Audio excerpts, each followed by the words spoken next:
your experiences, your expressions, your growth, and I'm honored to be here. Thank you.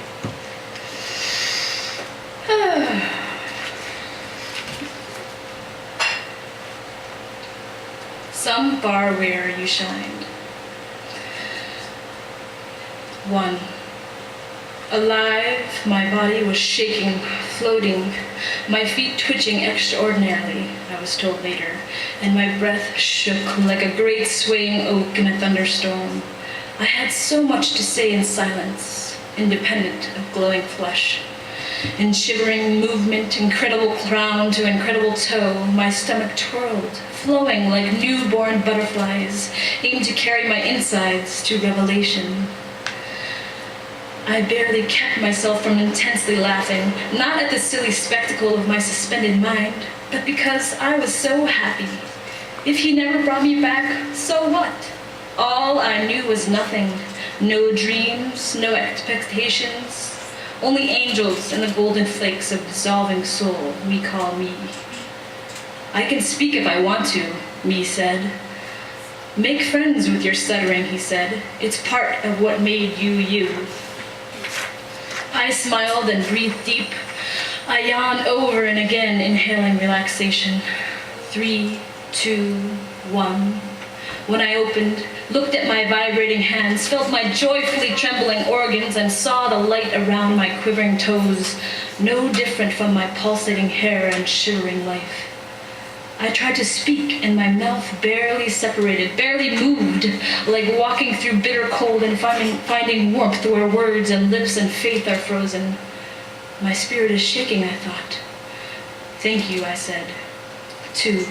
The experience of hypnotism is falling asleep to blossom, letting go to find something, someone new in your old world to embrace. Eternal life can only be this. Music is a form of amnesia, although love is enough. The crackling fire is all I heard in the dark of Zen, so incredible in the void love never needs to fill. Farewell to the unnatural world of any burden not erased with a dry morning kiss on partnered skin that becomes wet with memory. Returning, I realized the healthy Yiddish voice sent me roving around the universe unalone and forgot to forget. Clarity was clamoring for light, but there was nothing. And what is more beautiful?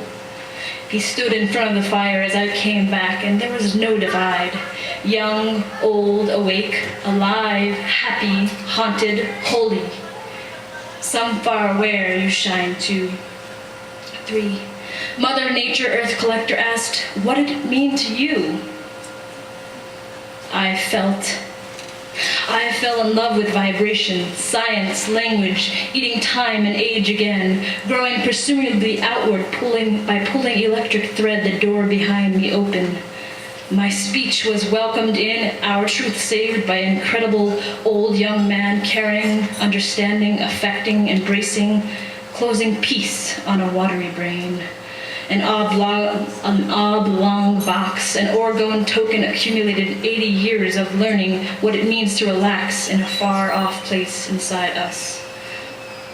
I don't know whether my speech was launched from a cathedral-shaped hell that made me smile and let go, hold on with my heart, but my hometown rolled its eyes.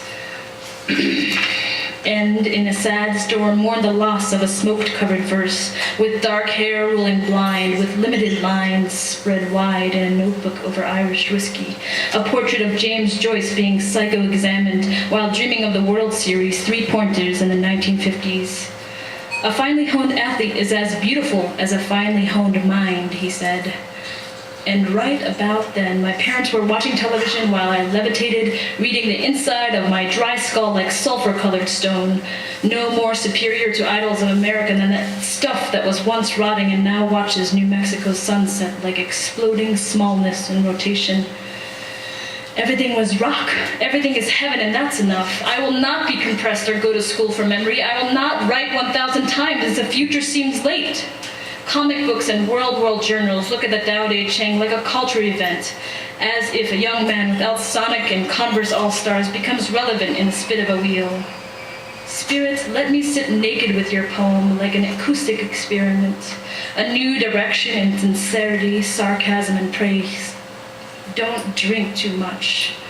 For sensational mother, daughter, Zadie, and co-muse drive through Sandoval County, talking with an old tape of Ginsberg reading Mexico City blues, bop haiku bleeding down the side of a Subaru onto sunburned Indian land, thinking of a poem about how he hiked and looked for fucking rocks.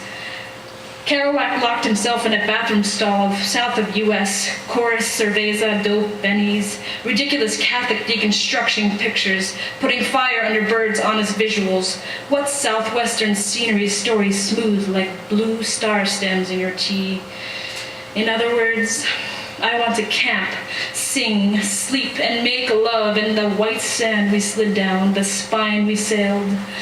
I don't get angry, but in my muscles the worry hurts. The subtle changes are heavyweight, like a starting line that keeps moving, a synaptic wraparound.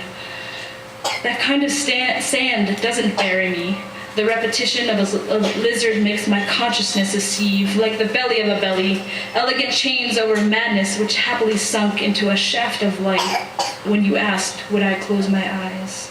Moving around North America, I want to give birth in the Red Sea, but the spray-painted Warhol skyscrapers of home plate, where Black Elk speaks, scarcely reach the other world, when I'm dyslexic without a moment in of my mind. I was reduced to the size of a Hopi playground, writing my way out of desire, disaster I could do more with than talk. You're easy to be with, Murray. You capitalize on pauses as if my shaky thoughts could morph into a ghost, alive and italicized, walking eternal. We aren't sure of the sequence, the integration or invocation. No religion is more than imagination, and religion is the cause of most of the world's problems. But I know about her.